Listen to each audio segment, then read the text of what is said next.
ప్రపంచ చమురు ధరలు గ్లోబల్ ఆయిల్ ప్రైసెస్ భారీగా తగ్గుతున్నాయి. వాస్తవంగా వరల్డ్ క్రూడ్ ప్రైసెస్ తగ్గినప్పుడు మనకు పెట్రోల్ డీజిల్ ధరలు తగ్గాలి. ఒకప్పుడు అడ్మినిస్ట్రేటివ్ ప్రైసింగ్ మెకానిజం అని ఉండేది, అంటే ప్రభుత్వమే ధరలు నిర్ణయించేది. ఆ విధానాన్ని 2010లో డీజిల్ పైన ఎత్తివేశారు, 2010లో పెట్రోల్ పైన ఎత్తివేశారు, 2014లో డీజిల్ పైన ఎత్తివేశారు. అప్పటి నుంచి మార్కెట్లో ఏ ధర ఉంటే, అంటే ఉత్పత్తి ఖర్చు లాభాలు అవన్నీ చూసుకొని ఏ ధర ఉంటే ఆ ధర వినియోగదారుడు చెల్లించాల్సిందే, పన్నులతో సహా. దీన్నే మార్కెట్ డ్రివెన్ మెకానిజం అంటారు. సో ఇది దాని ఫలితంగా ఎప్పటికప్పుడు రోజువారీ కూడా ధరలు హెచ్చుతగ్గులు మనం చూసాం. ఈ విధానము వచ్చిన తర్వాత మనకు చెప్పిన ఆర్గ్యుమెంట్ ఏంటంటే, ఇది కన్జ్యూమర్స్కు లాభము, ప్రపంచంలో చమురు ధరలు పడిపోతే తగ్గుతాయి కదా, పెరిగితే పెరుగుతాయి కదా అని థియరీ చెప్పారు. కానీ ప్రాక్టికల్గా ఎలక్షన్స్ ఉన్నప్పుడు మినహా ఎప్పుడు కూడా ప్రపంచ చమురు ధరలు తగ్గడముతో సంబంధం లేదు. తగ్గినా కూడా మనకేమీ తగ్గించలేదు. ఉదాహరణకు మీకు కరోనా టైంలో అయితే global oil prices $19 per barrel 20 ఏళ్లలో లోయెస్ట్ లెవెల్కి పడిపోయాయి. కానీ మనకేమైనా తగ్గాయా? కారణం ఏంటి అంటే, ప్రభుత్వాలు గ్లోబల్ ఆయిల్ ప్రైసెస్ తగ్గినప్పుడు ఆ ప్రయోజనాన్ని అధికంగా పన్నులు వేసి ప్రభుత్వమే తీసుకుంది. కనీసం తగ్గినప్పుడైనా మరి పన్నులు తగ్గించి, ఇప్పుడు తగ్గాయి కదా ఇప్పుడు తగ్గించాలనే ఆలోచన ఎప్పుడూ లేదు. సో ఈ విధానం పేరుకు మార్కెట్ డ్రివెన్ మెకానిజం అన్నా కూడా మార్కెట్ ఫోర్సెస్లో మార్కెట్లో సానుకూల పరిణామాలు ఏర్పడ్డప్పుడు కూడా మనకు పెట్రోల్ డీజిల్ ధరలు తగ్గలేదు. దీనికి కారణం పెట్రోల్ డీజిల్ ధరలు ప్రపంచ మార్కెట్లో పెరిగితే ఆ భారాన్ని అధికంగా కన్జ్యూమర్ పైకే నెట్టేశారు. తగ్గినప్పుడు మాత్రం కన్జ్యూమర్కు బెనిఫిట్ ఇవ్వకుండా గవర్నమెంట్ ట్యాక్సెస్ వేసి ఆ ప్రయోజనాన్ని పొందింది. ఈ ప్రక్రియ వల్ల కూడా ఇప్పుడు కూడా క్వశ్చన్ వస్తుంది, గ్లోబల్ ఆయిల్ ప్రైసెస్ తగ్గుతున్నాయి. ఇప్పుడు లేటెస్ట్గా సెప్టెంబర్ 27కు మనకు బ్రెంట్ క్రూడ్, అంటే భారతదేశం కొనే ముడి చమురు క్రూడ్ ఆయిల్, ప్రధానంగా మన దేశం ఇంపోర్ట్ చేసుకునే crude oil average price global మార్కెట్లో $71 పర్ బ్యారెల్ ఉంది. Little over 71, to be specific 71.19 barrels per day ఉంది. ఇది ఆగస్టు 2021 తర్వాత ఇదే లోయెస్ట్. ఆగస్టు 2021 అంటే అప్పుడప్పుడే కరోనా నుంచి కోలుకుంటున్న సమయం, బాగా డిమాండ్ పడిపోయి ఎకానమీ దెబ్బతిన్నప్పుడు ఆయిల్ డిమాండ్ చాలా తక్కువ ఉంటుంది. వరల్డ్ వైడ్గా కూడా ఆయిల్ డిమాండ్ తక్కువ ఉండడం వల్ల ప్రైసెస్, గ్లోబల్ ఆయిల్ ప్రైసెస్ తక్కువ ఉండే. ఇప్పుడు మళ్ళీ ఆగస్టు 2021 లెవెల్కు పడిపోయాయి. ఇది లాస్ట్ మార్చ్, అంటే ఇవాళ మనం సెప్టెంబర్ ఎండింగ్లో ఉన్నాం. మార్చ్ నుంచి ఇప్పటి వరకు చూసుకుంటే నియర్లీ 20% పడిపోయినాయి. ప్రపంచ చమురు ధరలు 20% పడిపోయాయి. సాధారణంగా జియో పొలిటికల్ టెన్షన్స్, అంటే ప్రపంచంలో ఉద్రిక్తతలు ఉన్నప్పుడు, మరీ ముఖ్యంగా వెస్ట్ ఏషియా, నార్త్ ఆఫ్రికాగా పిలుస్తారు, గల్ఫ్ ప్రాంతాలు వానా అంటారు, లేదా middle east and north Africa Meena అంటారు. ఇక్కడ ఈ వెస్ట్ ఏషియాలోనే ప్రధానంగా ఆయిల్ ప్రొడ్యూస్ అవుతుంది.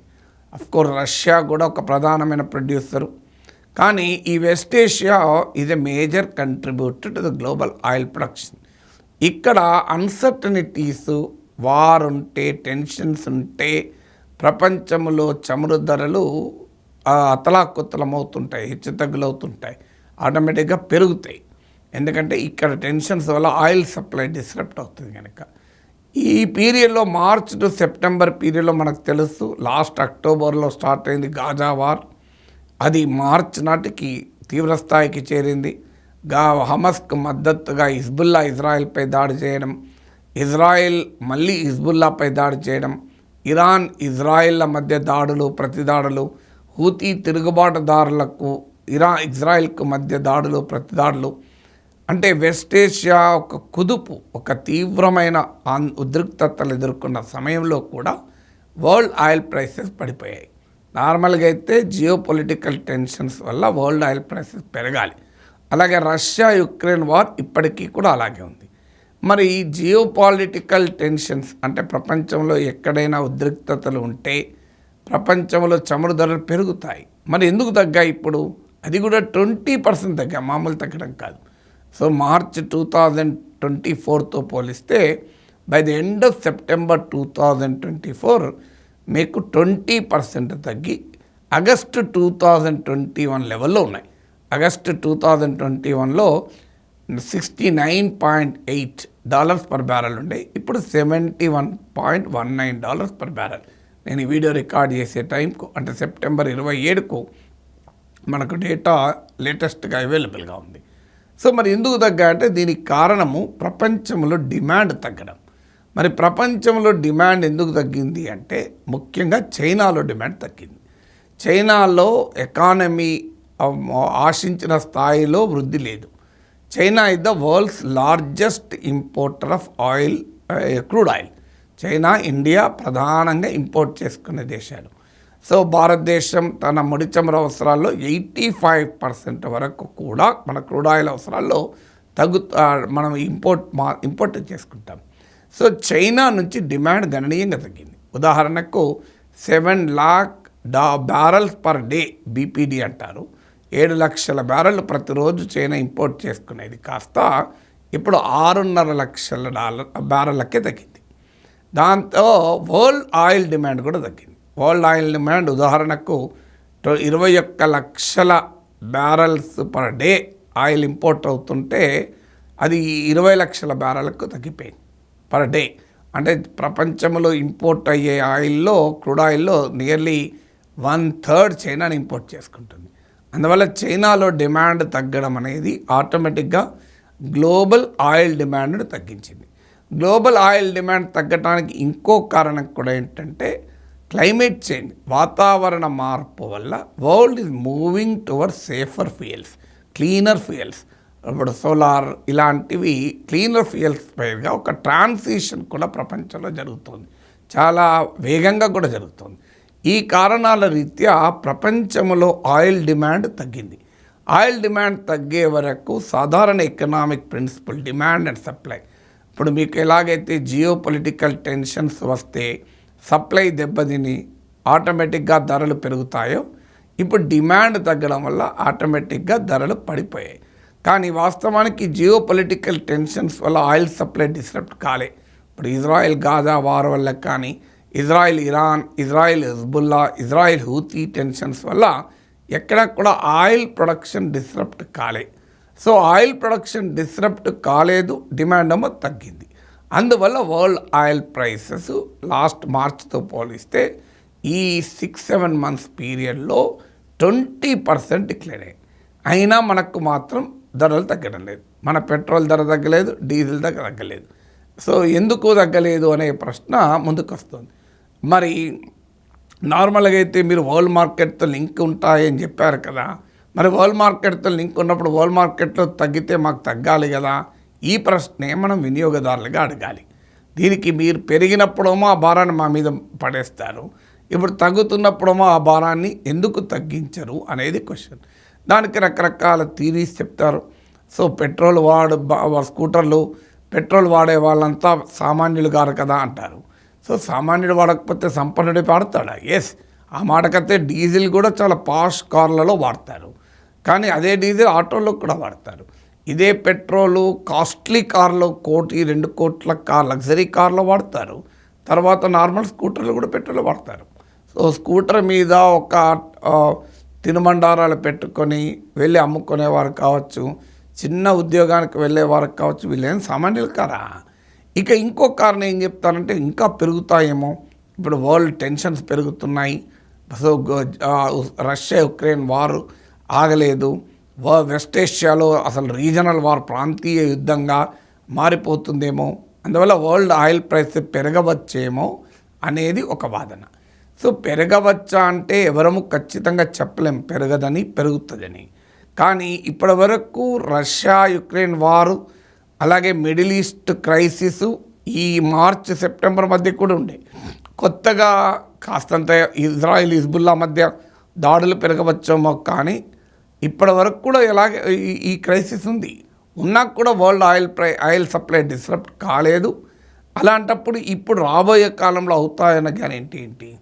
ఇక్కడ ఇంకొక ముఖ్యమైన అంశం కూడా ఏంటంటే, వరల్డ్ ఆయిల్ సప్లైస్ డిస్రప్ట్ అయితేనే ధరలు పెరగాలి. జియోపాలిటికల్ టెన్షన్స్ ఉంటే కొంత స్పెక్యులేషన్తో పెరగవచ్చు. ఆ స్పెక్యులేషన్ను కూడా అరికట్టగలిగితే ఈ సమస్య కూడా ఉండదు.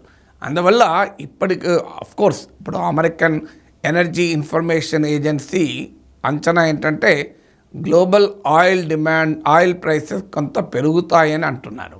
సో ఇప్పుడు $84 పర్ బ్యారెల్ కూడా చేరవచ్చు అని కూడా ఒక అంచనా ఉంది. కానీ అది పెరుగుతుందా లేదో చెప్పలేం. 20% పడిపోయాక కూడా తగ్గించకపోతే ఇంకెప్పుడు తగ్గిస్తారు? 20 మళ్ళీ పెరిగినప్పుడు ఎలాగ మాకే వడ్డిస్తారు కదా. సో మళ్ళీ ప్రజలపైనే కదా భారం వస్తుంది.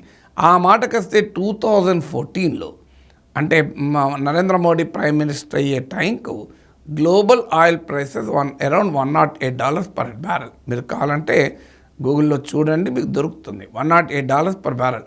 సో ఎంత పెరిగినా 108 అయితే కాదు, 100 లోపలే ఉంటుంది. అసలు ఈ 108 ఈ 10-11 ఏళ్లలో దాదాపు అసలు ఎప్పుడు ఆ స్థాయికి రీచ్ కావడం అనేది దాదాపు జరగలేదు.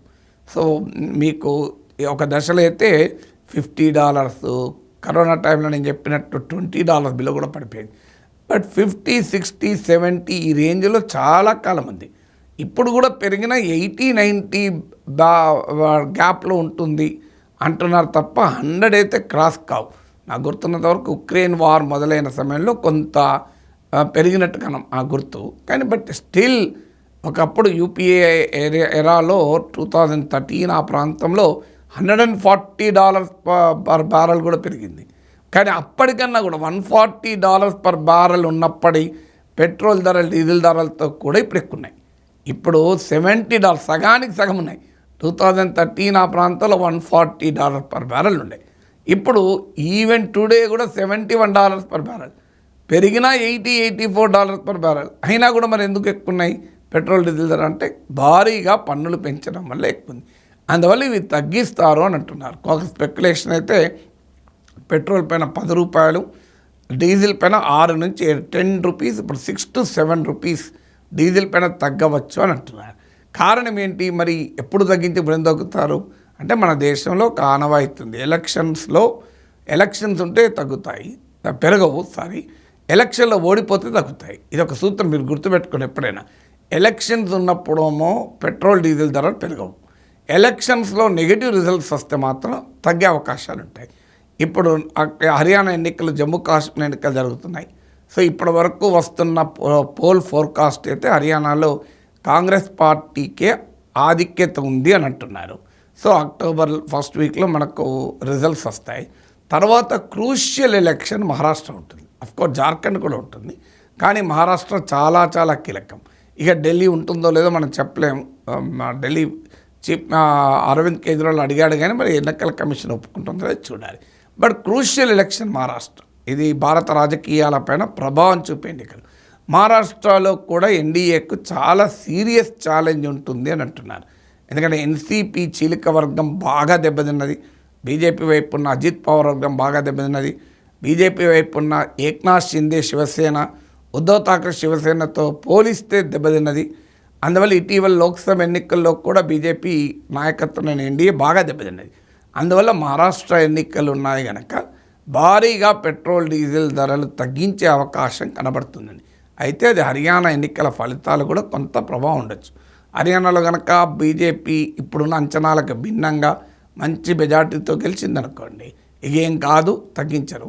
ఒకవేళ హర్యానా ఎన్నికల్లో బీజేపీ కనుక ఓడిపోతే మహారాష్ట్ర ఎన్నికలకు ముందు, మహారాష్ట్ర ఎన్నికలు నవంబర్ ఎండింగ్లో ఉంటాయి, నవంబర్ 3rd or 4th వీక్లో ఉంటాయి. ఖచ్చితంగా పెట్రోల్ ధరలు, డీజిల్ ధరలు తగ్గే అవకాశం ఉంది ఎన్నికల ఫలితాలను బట్టి.